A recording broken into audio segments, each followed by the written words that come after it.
अस्सलाम dear students. तो आज के इस लेक्चर में एक्सरसाइज 3.4 इसका मैं क्वेश्चन नंबर 1 करवाऊंगी। तो क्वेश्चन नंबर 1 के टोटल 6 पार्ट्स हैं। तो इसी लेक्चर में मैं इसके सारे 1 बाय 1 तमाम पार्ट्स इसके 6 पार्ट्स करवाऊंगी। तो इस क्वेश्चन में ये कहा गया है फाइंड फोर्थ प्रोपोर्शनल। तो वैल्यूज़ गिवन है, इनका फोर्थ प्रोपोर्शनल फाइंड करना है। तो सबसे पहले हमने जो प्रोपोर्शनल फाइंड करना है उसको लेट कर लेते हैं कि वो एक्स लेट कर सकते हैं या कोई भी नंबर लेट कर सकते हैं। ए मैंने यहाँ पे लेट कर लिया है इसको ए। लेट फोर्थ प्रोपोर्शनल जो फाइंड करना है उसको मैंने लेट कर लिया है कि वो ए है। यहाँ पे let fourth proportional is a, यानी कि हमने इस ए की अब वैल्यू फाइंड करनी है। तो अब अगर इसके अंदर हम देखें तो फोर्थ प्रोपोर्शनल ये इस तरह से बन जाएगा 5, 10, 20 और इसके साथ यहाँ पे ए आ जाएगा। अब बाय प्रोपोर्शनल तो हमें पता है कि जो प्रोपोर्शन होता है उसको हम कैसे लिखते हैं, रेशो की फॉर्म में। तो हम इसको लिख सकते हैं 5:10 प्रोपोर्शन 20 और फिर रेशो ए, इस तरह इसको लिख सकते हैं। अब ए की वैल्यू फाइंड करनी है, या तो ये है कि एक्सट्रीम वैल्यूज़ का प्रोडक्ट ले लें, वो मीन वैल्यूज़ के प्रोडक्ट के इक्वल होगा, या इसको फ्रैक्शन की फॉर्म में अगर लिखें तो 5/10 इन पहली दो वैल्यूज़ को इज इक्वल टू ये अगली दो वैल्यूज़ 20/a। तो इस तरीके से इसको सोल्व करना ज़्यादा आसान हो जाएगा। इसके सारे पार्ट्स मैं इसी तरह करवाऊंगी।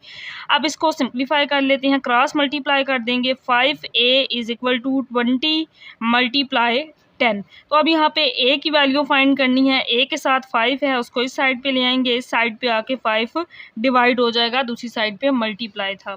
तो 5 4s are 20 और 10 4s are 40। तो a का आंसर आ जाएगा 40। तो जो फोर्थ प्रोपोर्शन फाइंड करना था उसका आंसर यहाँ पे 40 होगा। तो ये था इसका पहला पार्ट। इसके बाद करते हैं इसका next part, part number 2। Number 2 है 8, 16, 32। तो इसमें भी सेम मैंने अब वो लाइन नहीं लिखी जिस तरह मैंने फर्स्ट में लिखा था कि let fourth proportion is a. तो यहाँ पे जो फोर्थ प्रोपोर्शन है इसको लेट कर लेंगे, ये ए है। तो बाय प्रोपोर्शन इसको लिख सकते हैं 8, 16, 32 और यहाँ पे फिर रेशो ए। तो इन दोनों वैल्यूज़ को डिवाइड कर देंगे, 8/16 यानी कि रेशो है, डिवाइड कर सकते हैं, इज इक्वल टू, और इन दोनों को लिखें तो ये 32/a आ जाएगा। अब हमने a फाइंड करना है तो क्रॉस मल्टीप्लाई कर देंगे, 8a is equal to 16 multiply 32 आ जाएगा। बच्चों यहाँ से अब a की वैल्यू फाइंड कर लेंगे, 16 multiply 32 divided by 8। 8 4s are 32 आ जाएगा, और 16 को 4 से मल्टीप्लाई करेंगे तो इसका आंसर 64 आ जाएगा। ये इसका आंसर होगा। ए जो लेट किया था फोर्थ प्रोपोर्शन उसका आंसर 64 आ गया है। इसके बाद पार्ट नंबर 3 है जिसमें ये गिवन है 6y³ 3y², 8y³। तो यहाँ से इसका सोल्यूशन स्टार्ट हो रहा है। तो मैंने यहाँ पे लिख लिया है कि फोर्थ प्रोपोर्शन जो हमने फाइंड करना है वो लेट कर लिया है ए। तो यहाँ पे इन तीनों वैल्यूज़ के साथ अब ए भी आ गया है। तो बाय प्रोपोर्शन यानी कि हम इनको रेशो की फॉर्म में लिख सकते हैं।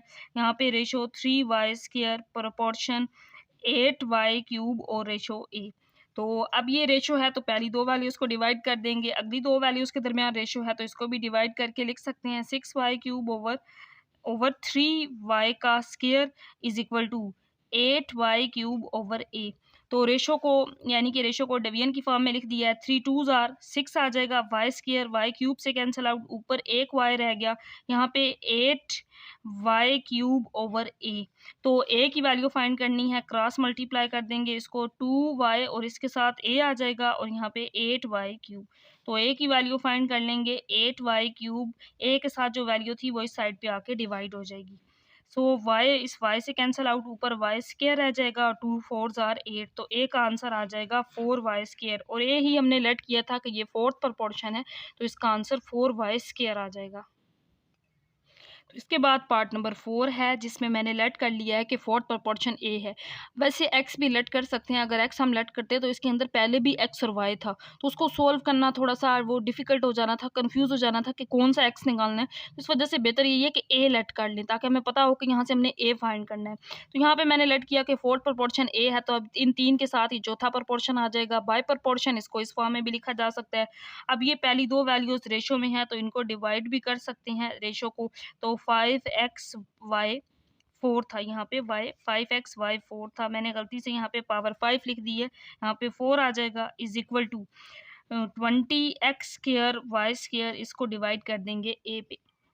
तो यहाँ पे आप कटिंग कर लेते हैं इसकी। 5 2s are 10 हो जाएगा, यहाँ पे 2 रह गया, x से कैंसिल आउट, ऊपर पावर 4 थी, ये कैंसिल आउट, पावर 3 रह गई, y4 इस y5 से कैंसिल आउट, ऊपर एक y रह गया, और यहाँ पे 20x square y square over a रह गया। तो a फाइंड करने के लिए क्रॉस मल्टीप्लाई कर देंगे, 2x क्यूब y, और इसके साथ आ जाएगा a is equal to 20x square y square. क्योंकि अब हमने a फाइंड करना है तो इस वजह से यहाँ से a की वैल्यू निकाल लेंगे। तो यहाँ से a की वैल्यू आ जाएगी 20x square y square over, ये वैल्यू यहाँ पे डिवाइड हो जाएगी 2x क्यूब और साथ y। So a is equal to 2 10 20 हो जाएगा, x स्क्वायर इस x से कैंसिल आउट, तो ऊपर तो 10, यहाँ पे नीचे एक x रह जाएगा, y इस y से कैंसिल आउट, तो यहाँ पे y। सो a का आंसर होगा 10y ओवर x। की हमने फाइंड करना था। अब x को ऊपर ले जाएंगे तो x की पावर -1 हो जाएगी, या इसको ये भी लिख सकते हैं a is equal to 10x power -1y, ये लिख देंगे, या फिर ये लिख दें, दोनों आंसर सेम है, x को ऊपर ले जाएंगे पावर माइनस हो जाएगी उसकी। इसके बाद नेक्स्ट पार्ट नंबर 5 है, तो इसमें भी पहले लेट कर लेंगे कि जो चौथा प्रपोर्शन है वो a है। मैं यहाँ पे लेट कर लिया है कि चौथा प्रपोर्शन a है, जिस तरह प्रीवियस पार्ट्स में किया है, तो इसके साथ आ जाएगा a। तो आप इसको रेशो की फॉर्म में लिख लेंगे, y square -11y plus 24 ratio y -3, यहाँ पे प्रपोर्शन आ जाएगा y क्यूब -y स्क्वायर और प्रपोर्शन a आ जाएगा। तो पहली दो वैल्यूज़ के दरमियान रेशो है, तो इन दोनों को डिवाइड कर देंगे, 11y plus 24 divided by y -3, और इज इक्वल टू आ जाएगा, इन दोनों को डिवाइड करेंगे, y cube -y square over a। अब ये क्वाड्रेटिक इक्वेशन है और नीचे y -3 है, तो इसके फैक्टर्स बना लेंगे ताकि इसको सोल्व करना आसान हो जाए। 24y स्क्वायर यहाँ पे आ जाएगा 24y स्क्वायर, दो ऐसे नंबर्स जिनको मल्टीप्लाई करने से 24 और प्लस माइनस करने से 11 आए, -8y और -3y, -11y और मल्टीप्लाई करने से +24 आ जाएगा। तो इसके दो फैक्टर्स आ जाएंगे, -8y -3y plus 24 divided by y -3, और इस वैल्यू को एज इट इज़ लिख लेंगे जिस तरह ये गिवन है। इसी तरह अब यहाँ पे y कॉमन, पहली दो वैल्यूज़ में से अंदर y -8 -3 कॉमन लेंगे, और 3 8 24 आ जाएगा। तो यहाँ पे y -3, यहाँ पे y -8, यहाँ भी y -8 आ गया है। इट मीन्स हमारे फैक्टर्स बिल्कुल ठीक बन गए हैं। तो y -8 दोनों में से कॉमन, अंदर y -3 रह जाएगा, और यहाँ पे y -3 है, is equal to y cube -y square over a। इन दोनों में से y -3 कैंसल आउट, बाकी यहाँ पे y -8 रह गया, और यहाँ पे y cube -y square over a fourth proportion है जिसको हमने लेट किया था, तो क्रॉस मल्टीप्लाई कर देंगे इसकी वैल्यू फाइंड करने के लिए, y -8 into a is equal to y cube -y square. तो यहाँ से जो a है इसकी वैल्यू आ जाएगी y cube -y square, a के साथ जो वैल्यू है वो इधर आकर डिवाइड हो जाएगी। तो ये इसका आंसर होगा, या फिर आंसर ये भी लिख सकते हैं, दोनों में से कॉमन y स्क्वायर, अंदर y -1 रह जाएगा, और यहाँ पे y -8। तो या ये वाला आंसर भी लिख सकते हैं या फिर ये वाला, तो दोनों ही इसके करेक्ट आंसर हो सकते हैं।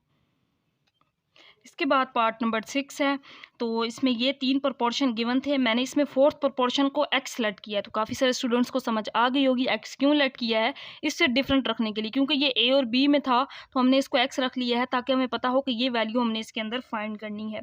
तो यहाँ पे फोर्थ प्रपोर्शन, अब पहले 3 लिखे हैं, उसके साथ x भी आ गया, फिर इसकी रेशो और प्रपोर्शन फॉर्म यानी कि रेशो वाली फॉर्म बना ली है।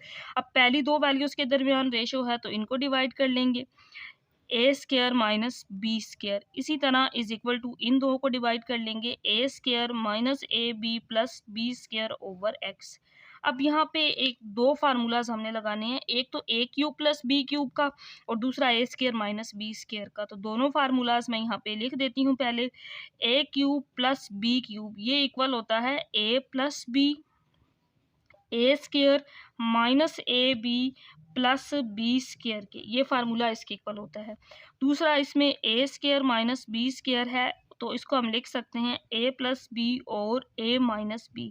तो इन दोनों फार्मूलाज को हम यहाँ पे पुट कर लेंगे। पहले a cube plus b cube का लिखते हैं, तो ये इक्वल आ जाएगा a plus b a square minus a b plus b square, और a square minus b square है तो इसको लिख सकते हैं a प्लस बी और a माइनस बी। और यहाँ पे ये वाली वैल्यू इसी तरह लिख लेंगे, a square minus a b plus b square over x. यहाँ पे ए प्लस बी से कैंसल आउट और बाकी जो वैल्यूज़ हैं इनको क्रॉस मल्टीप्लाई कर देते हैं। तो एक्स के साथ आ जाएगा a square minus a b plus b square और ये ए माइनस बी इसके साथ मल्टीप्लाई हो जाएगा a minus b a square minus a b plus b square. क्योंकि हमने एक्स की वैल्यू फाइंड करनी है तो एक्स के साथ जो वैल्यू है इसको डिवीजन में ले आएंगे और दूसरी वैल्यू ऊपर आ जाएगी a minus b a square minus a b plus b square और इस वैल्यू को यहाँ ले आएंगे मल्टीप्लाई है इस साइड पे आके divide minus a b plus b square. तो ये दोनों सेम कैंसल आउट हो गई, एक्स की वैल्यू आ गई ए माइनस बी। तो फोर्थ प्रोपोर्शन जो हमने लेट किया था एक्स उसकी वैल्यू ए माइनस बी आ गई है। इस वजह से हमने यहाँ पे ए लेट नहीं किया था क्योंकि उसका आंसर इस फॉर्म में आना था, इसको एक्स लेट कर लिया था तो एक्स का आंसर ए माइनस बी आ गया है इसमें। ये थे इसके 6 पार्ट 1 से लेकर 6 तक इसके मैंने तमाम तर पार्ट्स करवा दी हैं। इंशाल्लाह नेक्स्ट लेक्चर में हम इसका क्वेश्चन नंबर 2 करेंगे जिसमें थर्ड प्रोपोर्शन फाइंड करना है।